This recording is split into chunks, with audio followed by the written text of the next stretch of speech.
You think that dusty old hat makes you a soldier? The young white officer laughed loud enough for the whole federal lobby to hear. Wallace Green, a 70-year-old black janitor, stood silent, pushing his mop beside the checkpoint.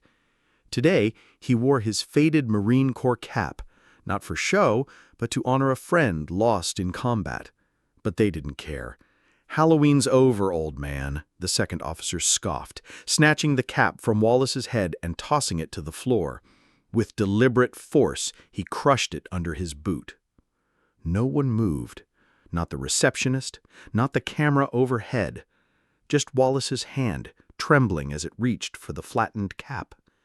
A child watching whispered, "Mom, is he really a soldier?" The silence that followed said everything. Wallace picked up the crushed cap slowly, brushing the dirt off its brim like he was touching sacred ground. One officer chuckled, "Hey, maybe it's time you let go of those war stories, Grandpa." The other added mockingly, "Bet he just bought that online, stolen valor or something." The room felt colder. Behind the security desk, a young intern looked away, clearly uncomfortable, but said nothing. Wallace looked up, voice calm but firm. "I buried 5 brothers under that flag. One of them, yesterday." The officers paused, but only for a second. "Well, he ain't here to verify, is he?" one of them muttered, grinning. Wallace turned, stepping toward the elevator just as someone entered the building behind him. Boots, heavy, precise, fast. "Step away from that man, now!" The voice hit like a thunderclap. Every head turned. A tall black man in full federal uniform stood at the doorway, steel-eyed and furious, silver oak leaves on his collar. Commander Charles Moore. He marched forward, gaze locked on the 2 officers. "Did either of you just mock Wallace Green?" No one answered. Wallace looked up, startled. "Charles?" Moore didn't blink. "That man trained me in the Corps.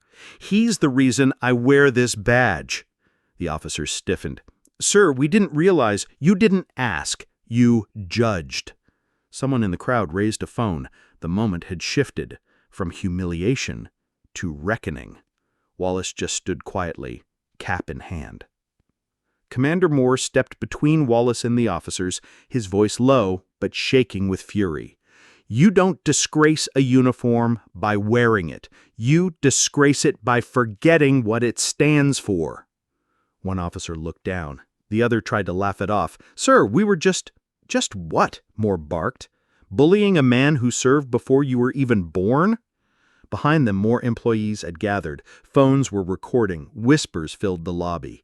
Wallace finally spoke. "Charles, it's all right. I didn't come here to fight. I came to clean." Moore turned to him gently. "And still, after everything, you stand with dignity." Then he turned back to the crowd. "Let them see what real strength looks like." Wallace nodded silently. The following week, Wallace was invited to Washington, D.C. for the National Veterans Memorial. His name echoed across the ceremony. Wallace Green, Vietnam War veteran, instructor, father figure to a generation of Marines. But Wallace didn't stand on stage. He sat in the front row, cap gently resting on his lap. When Commander Moore finished his speech, he stepped down, saluted Wallace, and placed a fresh Marine Corps cap in his hands. Wallace whispered, "I didn't do it for applause." Moore smiled. "I know. You did it so we'd remember." Back in Dallas, both officers were suspended pending review. No press release, no fight. Just silence and a worn cap in a glass box by the front entrance. And in that silence, they finally heard him. Wallace Green didn't need to raise his voice to prove his worth. His quiet dignity exposed ignorance louder than any shout.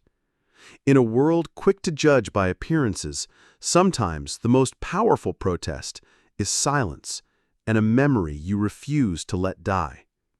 If this racist story moved you, don't forget to like, comment your thoughts, and subscribe to our channel for more powerful stories like this.